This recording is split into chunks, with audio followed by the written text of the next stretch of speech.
Isn't that why we're here? And you were supposed to do something about that? There was no point calling the police. That report proves that. No, I had to take care of that man myself. So I did. She's a pretty well-managed schizophrenic. It's not immediately obvious. Unless you start talking about texting while driving. Or about the devil. He sends messages to his servants while they're in their cars, telling them which pure-hearted people to kill. But she tried to have her own daughter killed by human sacrifice. For purification. Her delusion was a little different then. When the state took her daughter away, it rattled her reality. That same day, she saw a taxi driver plow into a garbage can. The garbage can became her daughter. The taxi driver became evil. Suddenly, everything made sense. Perfectly. Is Ms. Sands competent to stand trial? No. And if she ever is, the verdict will be not guilty by reason of mental disease or defect. She needs to be locked up for everybody's good. Call Judge Hiram and the woman's attorney. Work out a plan for institutionalization. Thank you, Doctor. I'll book some time in the grand jury. What for? The woman's insane. Not for her. Did you see the file on flashposse.net? A place on the World Wide Web? Actually, they don't call it that anymore. Excuse me, should I have said wireless telegraph?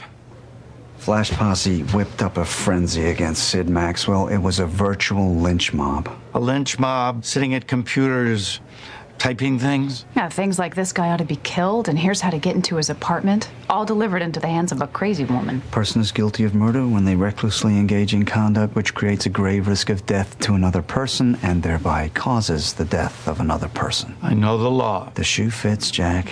Carrie Sands was the bullet. The website was the gun. You really want to do this? You'll be pushing the limits, trying to make new law? Like you did with gun manufacturers and Justice Department torture memo writers.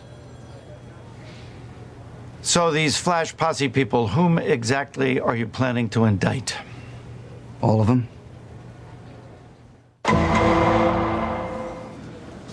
All of these people are parties to this motion? Not by choice, Your Honor. For some strange reason, the district attorney has chosen to indict half of New York City for the murder of Sid Maxwell. Only because they all helped kill him. It's preposterous. A schizophrenic named Carrie Sands murdered Sid Maxwell, as the state freely acknowledges. These people did nothing but post comments on a website that Miss Sands occasionally visited.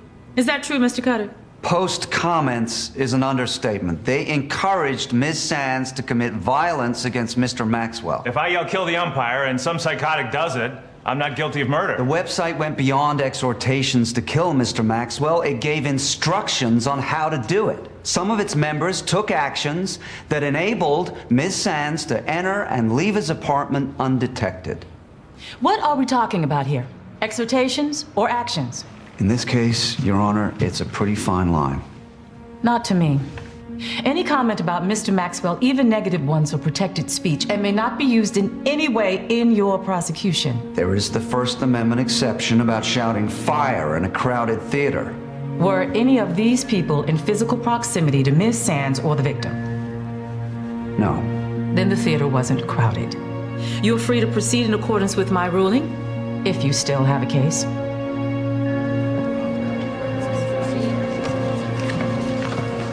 Do we? We better. If we don't stop them now, who's next?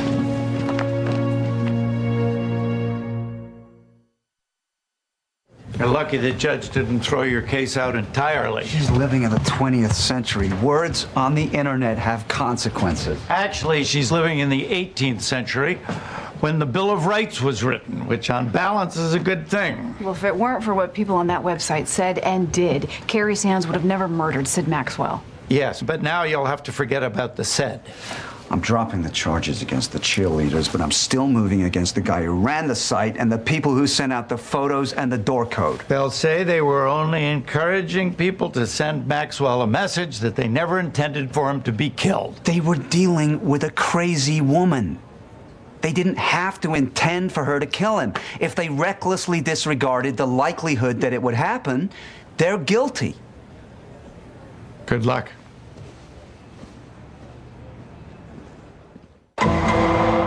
Thank you for sharing the information about this accomplice of the devil.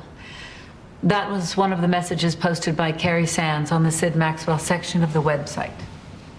And how many messages did Ms. Sands post there altogether? More than 400. And who posted the second largest amount of messages there? Someone with the screen name Cupid Doll. She posted 22. 22 versus 400. And did Ms. Sands' messages stand out in any other way? No one else mentioned Satan. No one else mentioned that God's angels would take vengeance on Mr. Maxwell and dance in his evil blood. Would you characterize her messages as sane? Objection. Witness is a psychiatrist. Her judgment isn't the same as that of a layperson reading those messages. I'll sustain that. Dr. Olivet, please read some more of Ms. Sands' postings. God's angels will sing in heaven when this man gets his just reward. Death shall be answered with death. The Lord commands us. Death shall be answered with death. Pursuant to a search warrant, we seized a computer server from the residence of Mr. Leary and turned it over to our computer crime squad. And what did that squad determine? That Mr. Keegan had hacked into and manipulated the security cameras at Mr. Maxwell's apartment building. And Mr. Mason cracked and posted the code to the front door of his building, while Ms. Sands obtained that information from the website less than an hour before she murdered Mr. Maxwell. Was there any sign the defendants attempted to limit Ms. Sands' access to that kind of information after they saw her hundreds of messages on the website about the devil and angels and death and doom and blood? No. In fact, Mr. Leary made a point of sending private emails to Ms. Sands alerting her whenever new information was posted. Really? To your knowledge, Detective, was Mr. Leary aware of Ms. Sands' delusional condition? Yes. When we executed the warrant, I asked him if he knew Ms. Sands, and he said, the lady whose kid wasn't killed by a taxi. Yeah. So he knew she was delusional? That's what he said. Yes. Thank you.